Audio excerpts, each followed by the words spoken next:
Good morning, and another hard saying, again said by Jesus. Hate your father and mother. What?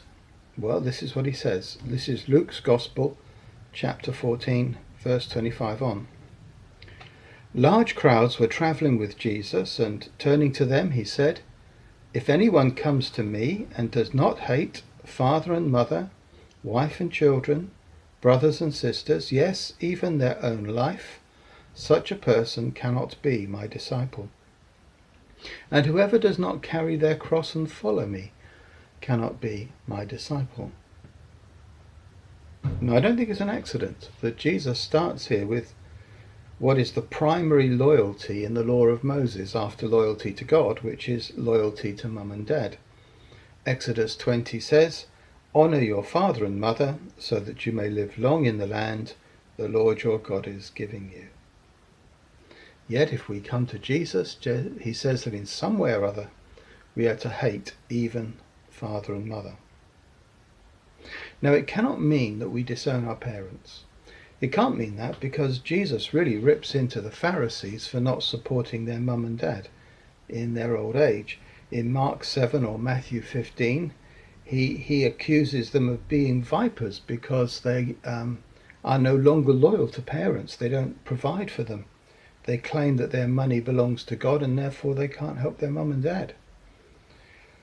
And it is a characteristic, isn't it, of most poisonous religious sects that one of the things they like to do is destroy family loyalties, because if they can get rid of all your other ties, then the sect have their claws into you good and proper. So we're not allowed anyway, are we, to hate anyone with an implacable hatred, and particularly not the parents who nurtured us.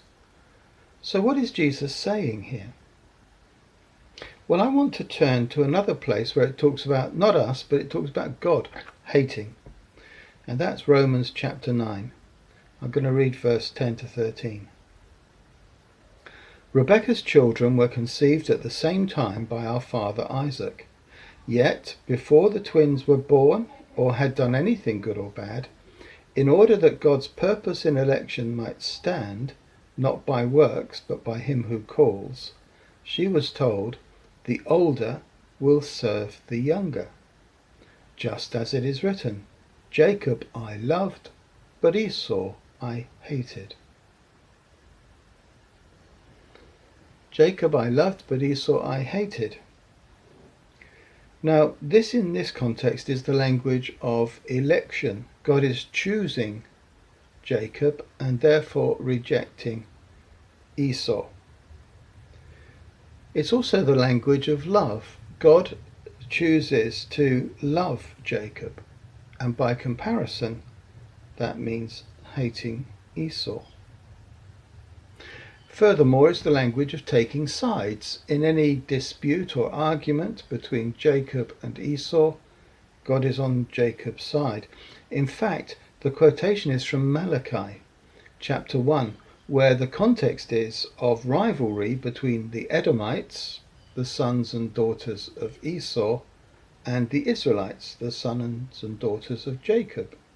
So what we have here is a generational thing. Jacob I have loved, that is Israel. Esau I have hated, that is Edom. God is taking sides. So he's choosing Jacob, he's loving Jacob, and he's taking Jacob's side. That doesn't mean to say that he completely hates Esau in every area. It's just that when it comes to the matter of God's choice or God's love, or which side God is on, it's Jacob who's chosen, Jacob who's loved, Jacob whose side he will take. And I think it's in that lesser kind of hatred that Jesus is saying that the time will come when we have to hate father, mother, brother, sister, even our own lives. Just as you're not meant to hate yourself in every regard, but you are meant to hate your life in some way, so you're not meant to hate your parents in every way, but there must be one way in which Jesus says hatred is an appropriate word. So let's start by taking those three categories I used to deal with God hating Esau. First of all, this is the language of choice. But in this case, it's not God choosing, it's you. It's your election, your choice. What are you going to choose? Because quite often in life, we reach a crossroads. We have to take one course or another. We can't have our cake and eat it all the time. Every door you open means that you reject the doors that you don't open. Every road you take means rejecting every other route. And when you make choices, you have to live decisively Christian lives. And to some extent, that will seem like hating family. Consider Ruth in the book of Ruth. This is verse 15 and onwards. When Naomi says to Ruth, "Your sister-in-law has gone back to her people and her gods. Follow her back home." But Ruth replied, "Do not urge me to leave you or to turn from following you. For wherever you go, I will go, and wherever you live, I will live. Your people will be my people, and your God will be my God. Where you die, I will die, and there I will be buried." This is Ruth's choice, and she's rejecting her family, her nation, her culture.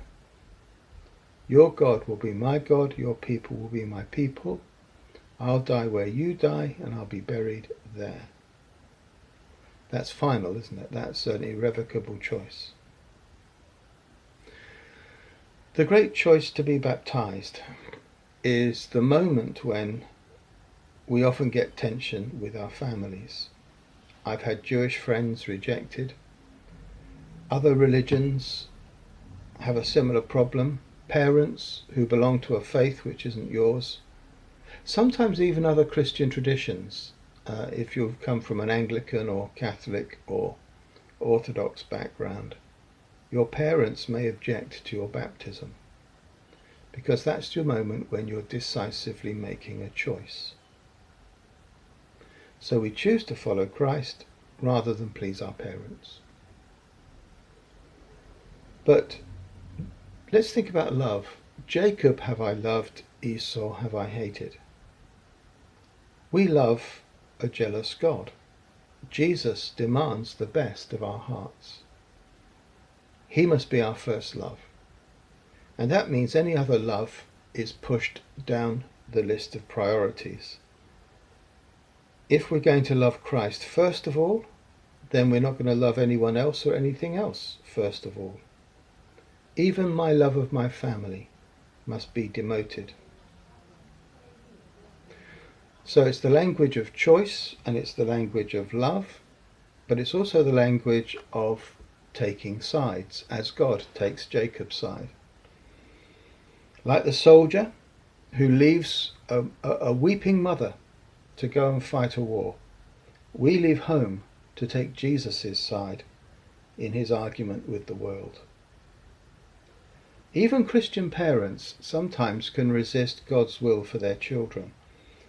That normal human desire to protect, to hold and cherish your children can get in the way of their serving Christ. Christian parents have to learn to let their Christian children do what they must do. And non-Christian parents probably won't understand at all.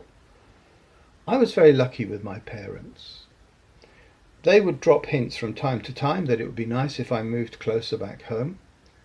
But they never really got in the way of me serving the lighthouse. We had a few chats, and I made it clear that my loyalty to the church really was pretty fundamental to my life. They never hindered me in that. I was lucky. Sometimes parents can be more insistent, and then the child must be firm and say, "No, I've taken Jesus' side.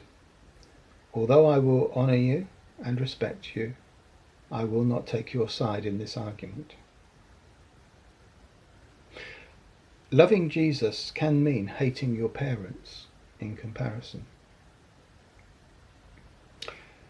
Now, I mentioned baptism as the moment of choice. But of course, baptism is the beginning of many choices. We've taken Jesus' side, and the war is not over. So one of the words for baptism in the early church was sacrament, and that was the oath of a soldier, and the soldier took the sacramental oath of loyalty. And the idea there is that every time we baptize someone, they're taking the sacramental oath of loyalty, like a soldier. But that means that we've committed ourselves to this life, just as the soldier can't say after a couple of weeks, "Sorry, Sergeant, I didn't mean it." We have to say, okay, we are committed. And so there may be times, even many years on, when there are hard choices to be made, when our love for Jesus has to trump our love for our parents, when the fact that we're on Jesus' side means we can't be on their side. And this applies to parents, it applies to our profession, it applies to all our other loyalties, all our other ambitions. Nothing must get in the way of our choice of Jesus, our love of Christ, and the fact that we are decisively on Jesus' side. So there you are. It is a hard saying, it really is, but it's a necessary saying. Parents, husbands, wives, everything takes second place to God. I hope that helps, and I hope you're blessed, and bye for now.